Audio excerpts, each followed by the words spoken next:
کل کی مجلس میں نے شاید اشارہ کیا نا کہ جب وہ خاتون رسول کے پاس آئی اور کہنے لگی یا رسول اللہ یہ کھانا میں آپ کے لیے میرے فرمایا حلال ہے کہ نہیں ہے؟ کہ یا رسول اللہ اپنی محنت سے کماتی ہوں، بازاروں میں جاتی ہوں، 10 فروشی کرتی ہوں، چیزیں جا کے مارکیٹ میں بیچتی ہوں۔ کہ تم محنت سے گئی ہے حلال ہے، لیکن یہ بتا جب تم ان چیزوں کو بیچ رہی تھی اور مسجد سے اذان کی آواز آ رہی تھی کیا تم نے اپنے کاروبار کو بند کیا اور مسجد میں گئی کہ نہیں گئی؟ کہ یا رسول اللہ نہیں، میں نے اپنے کام کو جاری رکھا تھا، میں نے بعد میں جا کے نماز پڑھی۔ فرمایا ہاں یہ حلال ہے پر طیب نہیں ہے۔ کئی مومن کہتے ہیں مولانا پوری زندگی میں نے بچوں کو حلال کھلایا، لیکن بچہ ایسا کیوں بنا؟ بھائی حلال کھلایا لیکن تم نے طیب نہیں کھلایا تھا۔ یعنی اگر 2 عقل ہیں، اس پہ میرا پورا اشرا ہے، عقل اکنومیکلی عقل، کمانے والی عقل، دوسری عقل ہے بچانے والی عقل۔ کس چیز کو؟ آخرت کو بچانے۔ مومن وہ ہے جس کے پاس عقل معاش بھی ہو، یعنی کمانے والی عقل بھی ہو، اور اس کے پاس عقل معاد بھی ہو، قیامت کو بچانے والی عقل بھی ہو۔ اچھے بزنس مین بنو، اچھے تاجر بنو، بہترین جاب پہ چلے جاؤ، بہترین گھر لو، یہ تمہارا حق ہے۔ یہ کمانے والی عقل شیعہ کے پاس ہونی چاہیے۔ شیعہ وہ نہیں کہ صرف گھر میں بیٹھا رہے اور مسلح پہ، نہیں، دونوں عقل اس کے پاس ہونی چاہیے۔ بہترین رزق کی تلاش میں بھی جاؤ، لیکن جب تلاش میں نکلو تو بچانے والی عقل کو بھی رکھنا، کہیں ایسا نہ ہو کمپلیٹ کمانے کے پیچھے چلا جائے اور اللہ کی مسجد کو بھول جائے۔ یہ ڈیوریشن آف ٹائم۔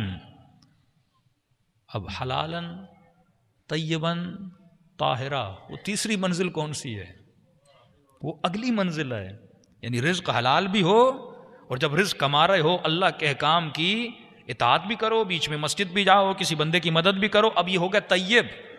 تیسری منزل ہے طاہرہ۔ انما یرید اللہ لیذھب عنکم الرجس اہل البیت ویطہرکم تطہیرا۔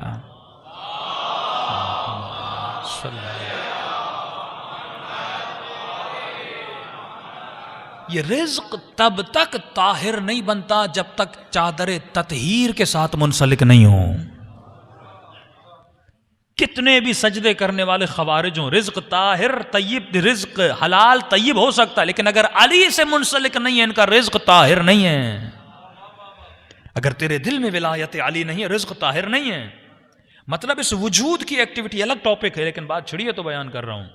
مثال کے طور پہ آپ صبح 7 بجے اپنی جاب پہ جاتے ہو، اب اتنی دیر سے مجلس سنو گے تو جاب پہ تو جانا 7 بجے مشکل ہی ہوگا، لیکن اگر کوئی 7 بجے جاب پہ جائے، اب اس کے آفس اور اس کے درمیان فار ایگزامپل 2 آورز کا فاصلہ ہے، اب یہ کس رزق کی تلاش میں جا رہا ہے؟ رزق حلال کی تلاش میں جا رہا ہے، ایک حلال رزق محنت کش کی کر رہا ہے اور بچوں کے لیے کمانے جا رہا ہے۔ لیکن اس بٹوین دا 2 آورز، اس 2 گھنٹے کے بیچ میں جب یہ جا رہا ہے، اگر گاڑی میں گانا سن رہا ہے، اگر کسی نامحرم سے باتیں کر رہا ہے، اگر روڈ پہ کسی نامحرم کو دیکھ رہا ہے، کسی خاتون کو دیکھ کے مسکرا رہا ہے، اب رزق حلال کی تلاش میں تو جا رہا ہے، لیکن یہ طاہر نہیں ہے، یہ پاک نہیں ہے، یہ خود نجس ہے، اس کی آنکھیں نجس ہیں، اس کے ہاتھ نجس ہو چکے ہیں۔ تو جب تک خود کو پاک نہیں کرو گے اس رزق میں 3 کوالٹیاں نہیں آئیں گی، حلال بھی ہو، طیب، اور جب یہ تینوں کوالٹیاں آ گئی تو میں نے کل بھی عرض کیا تھا پھر ایسی گودوں سے عباس جیسے بچے پیدا ہوتے ہیں۔ جس ماں کو خمینی جب پیدا ہوئے تو ان کی والدہ کا دودھ سوکھ گیا تھا، خمین میں انہوں نے بہت ڈھونڈا کہ ایسی دائی مل جائے جو بچے کو دودھ پلائے۔ جب ایک خاتون ملی تو انہوں نے اس پہ شرط رکھی کہ جب بھی میرے بچے کو دودھ پلاؤ گی تو وضو کی حالت میں دودھ پلاؤ گی، ایک دن بھی تیرا ایسا نہ ہو کہ بچوں کو دودھ پلاؤ۔ یہ اثرات ہوتے ہیں آپ کے بچوں پر۔